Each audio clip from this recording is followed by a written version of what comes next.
Hello, Cancer, Sun, Moon, Rising, and Venus signs. Kamusta kayo? Sana po ay nasa mabuti kayong kalagayan. Welcome back po sa Star Tarot. Kung bago kayo dito, welcome din kayo. Thank you sa inyong support. I truly appreciate it. God bless you all. Tignan natin ang mga messages ninyo for today. Cancer, pauna mensahe ninyo ay manifesting dreams, beautiful energy, may mga pangarap kayo, Cancer, hindi lang isa, kundi maaaring more than one sa inyong mga pangarap ang maaaring mag-come true sa ngayon. Beautiful, Cancer, no? You are going to manifest your dreams sa ngayon. Beautiful, no? Sa yung hard work ninyo dito na ginawa para sa come to fruition ng iyong mga pangarap, sa pagtupad ng inyong mga pangarap ay eto na, makikita nyo na ang bunga. Renewing your life, yan, beautiful energy din ito kasi as you manifest your dreams, kasabay nito yung paglilinis din ninyo ng buhay ninyo. You are also renewing your life, you are decluttering your life in general dito. Kaya naman siguro, no, maaaring mauuna ang pag-renew ninyo ng sarili ninyo, pag-declutter ninyo ng sarili ninyo dito bago dumating ang pagmamanifest ng dreams na to. Kasi kaya siguro ito magmamanifest na din ang mga pangarap ninyo, may bagong mangyayari sa buhay ninyo because you will already have made room sa sarili ninyo, di ba? Kasi nakapag-declutter na kayo dito. Magtatanggal muna kayo ng mga bagay, sitwasyon, or even tao, or anything that doesn't serve your highest good anymore. Nakakapuno na lang ng buhay ninyo, ng sarili ninyo, ng lugar sa puso ninyo, mga bagay na yan. And now that you are going to let them go, so you have room sa sarili nyo for something new, no? Kaya siguro na timely na din na magmamanifest na kayo ng inyong mga pangarap kasi may room na kayo para sa sarili ninyo, para sa buhay ninyo, para sa mga bagong pangyayari, no? Dito sa pag-declutter ninyo, that could also be decluttering your physical space, that could also be decluttering of your working space, yung mga ganon. At isa pa, yung buong ninyo, yung buong buhay ninyo, no? Maaaring tatanggalin nyo na din talaga kung ano man ang mga nagpapahirap sa buhay ninyo, na alam nyo namang pwede nyo naman talagang alisin sa buhay ninyo, talikuran ng mga yan. So maaaring parte yan ng mga bagay na tatanggalin ninyo sa buhay ninyo, no? Mga emotional baggages, mga ganon. Proceeding softly. Ayan. So, meron kayo ditong meron kayo ditong mga pagmumuni-muni, no? Maaring dyan talaga magsisimula, no? Sa pagmumuni-muni ninyo, ang pagdidesisyon ninyo na mag-declutter na kayo ng buhay ninyo, no?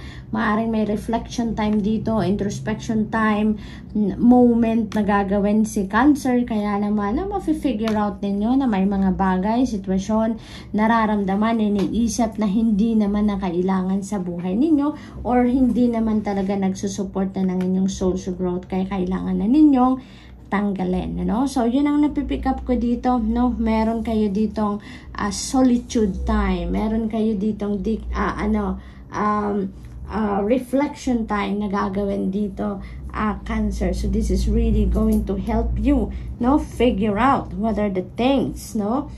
Na kailangan talaga ninyong tanggalin na sa buhay ninyo. So, what else? We have igniting courage. Ayan. So, you know what? It takes enough courage talaga and inner strength for you or for us to release something from our lives, diba? Kaya maaring yan din ang kailangan ninyo, no? Kailangan din ninyo yung courage and inner strength talaga para makapag-desisyon kayo na talagang tanggalin na sa buhay ninyo ang mga dapat na tanggalin, yung mga hindi na ninyo kailangan. It really takes courage to do so. It really takes courage and inner strength to release something, no, sa buhay natin. Kaya yun siguro ang kailangan ninyo din sa ngayon na i-activate ninyo, no? Emerging into grace, Cancer, may mga parating talaga na nag-grace ng Panginoon sa inyo dito. May mga blessings na dadating sa buhay ninyo, no? isa na dito yung dreams ninyo that are coming to fruition. Maaaring isang malaking pasabog yan, no, ng divine universe sa inyo, ang pagmamanifest ninyo ng inyong mga pangarap sa ngayon.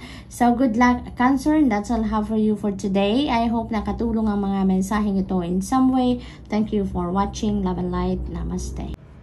Hello, Scorpio, Sun, Moon, Rising, and Venus signs. Kamusta po kayo? Sana po nasa mabuti kayong kalagayan. Welcome back po sa Star Tarot. Kung bago kayo dito, welcome din kayo. Thank you sa inyong support.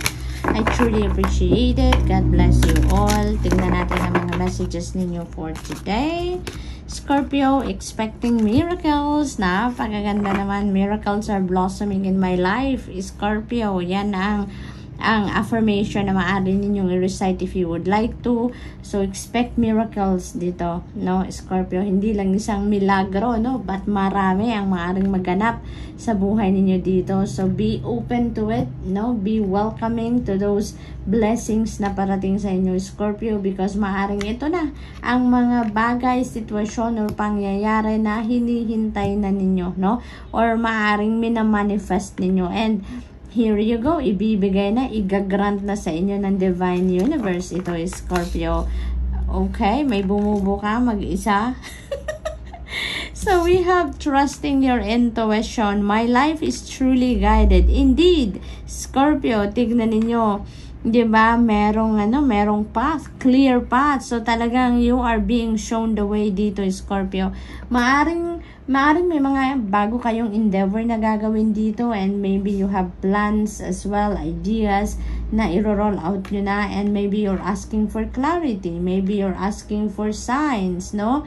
At talaga namang pinapakita sa iyo ng divine universe ang tamang daan para dyan. Maaaring ginagabayan talaga kayo, binibigyan kayo ng intuitive messages, binibigyan kayo ng signs and synchronicities, yung mga ganon, para makita ninyo kung ano talaga ang dapat, makita ninyo kung ano ang tamang daan na dapat ninyong tahakin dito, no? So, it is extremely important for you, Scorpio, to listen to your intuition. Always check in in your intuition, nang sa gayon ma-pick up ninyo, makuha ninyo kung anong mga mensahe na pinapadala sa inyo, no?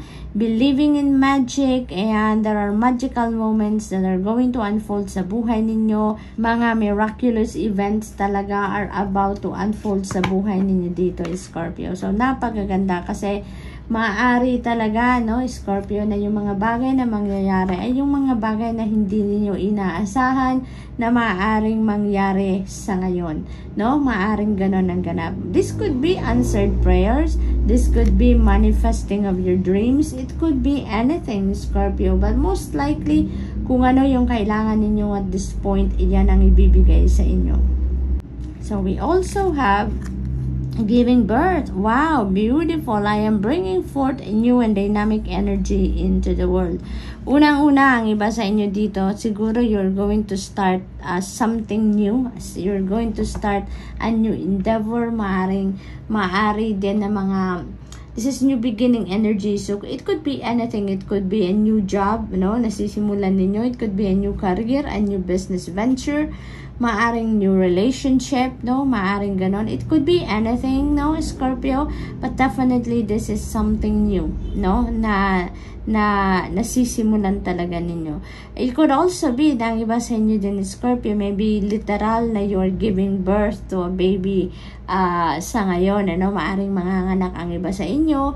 Maari din na ang person ninyong manganganak, maaari din naman na kamag-anak ninyo, kaibigan, no? Someone close to your heart ang siguro ang magwe-welcome ng bagong baby dito sa pamilya, no? So that is also possible.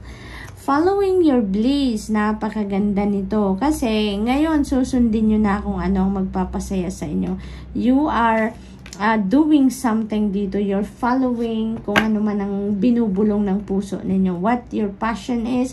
Maaring yun ngayon ang pagbibigyan ninyo, no? Maaring all your life kung ano ang gusto ng ibang tao para sa iyo, like kung ano ang gusto ng pamilya ninyo, para sa'yo, maaaring yun ang sinusunod mo. Pero ngayon, parang maglalakas ng loob ka na to follow your bliss. You are going to do something na talagang will feed your soul, no?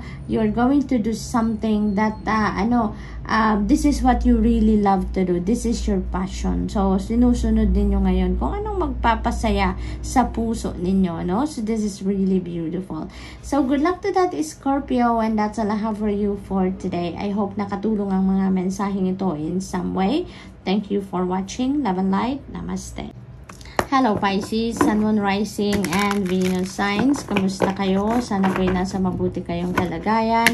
Welcome back po sa Star Tarot. Kung bago kayo dito, welcome din kayo. Thank you sa inyong support. I truly appreciate it. God bless you all. Una mensahe ni Pisces ay embarking on an adventure. So, napakaganda din ito kasi maaring this is what you've been waiting for, no? Na magkaroon kayo ng pagkakataon to embark on an adventure, no? Maaring ito yung pinag-ipunan ninyo, maaring ito yung pinaghandaan ninyo, ito yung minamanifest ninyo, no? So, here you go. So, maaari talaga na magta-travel the world ang iba sa inyo dito, no? Maaring mamamasyal talaga kayo, magtutur kayo sa ibang bansa. So, good luck po. We have dwelling in truth, Pisces. Ayan. So, I stand in the light of truth. No? Kung ano talaga yung katotohanan, kung ano yung gusto ninyo, kung anong binubulong ng puso ninyo, ng isip ninyo, parang yun talaga ang papanindigan ninyo, no? Yun ang napipick up ko dito.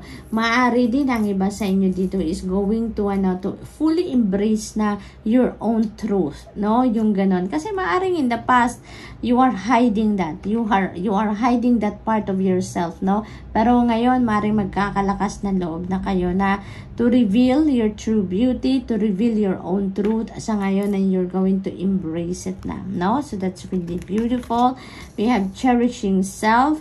I accept and love myself. Napakaganda nito, Pisces. Napakaganda. Kasi, di ba, kadalasan sa atin, lalo-lalo na kung marami tayong trabaho, marami tayong responsibilidad, obligasyon, no, na ginagampanan, ang self-love, ang pagsa-self-care ay nakakalimutan na natin. So, this time, you are giving yourself time, no, para makapagpahinga din naman siguro kayo, para naman na mahalin naman din ninyo ang sarili ninyo, magpakita naman kayo sa sarili ninyo ng pag-aalaga at pagmamahal, and you are cherishing yourself sa ngayon. To parang ititreat nyo naman ang sarili ninyo dito of the things that you deserve din naman. So this is really beautiful, no?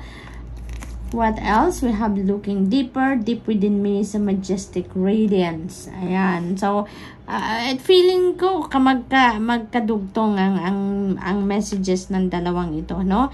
Na ngayon talagang ilalabas na siguro ninyo ngayon ang inyong radiance, ang inyong light, ang inyong true beauty, ang totoong kayo, no?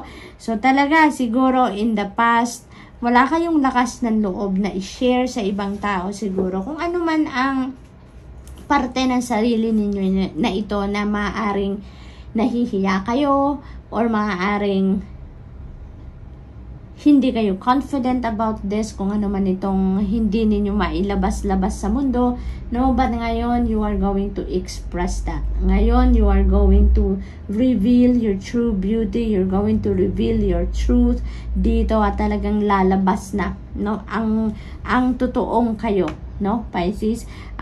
Kung ano man yung hinahide ninyo na parte ng sarili ninyo ngayon, talagang ilalabas nyo na at ipapakita nyo na yan, wala na kayong itatago. You're going to express what you really want to express, you're going to share what you really want to share na sa ngayon, na kung ano kayo, parang ang magiging ganap dito sa inyo is what you see is what you get. Kumbaga, there's nothing to hide na, no? Maaring ganon ang ganap ninyo dito, Pisces. Accepting what is. Ayan. So, fully. Talagang tatanggapin nyo na ngayon. Self-acceptance din ang napipick up ko dito, no? So, maaari talaga na ngayon maglalakas ng loob na kayo na yakapin, i-embrace yung totoong kayo, kung ano yung mga kakayanan, mga hidden talents pa ninyo or gifts siguro, no? You're really going to embrace that and you're going to be very, very proud about that, no? Yung ganon. So, you're really going to accept yourself na dito fully, no? Yun ang napipick up ko dyan for some of you, Pisces. So, that's all I have for you for today. I hope nakatulong ang mga mensaheng ito in some way. Thank you for watching. Love and light. Namaste.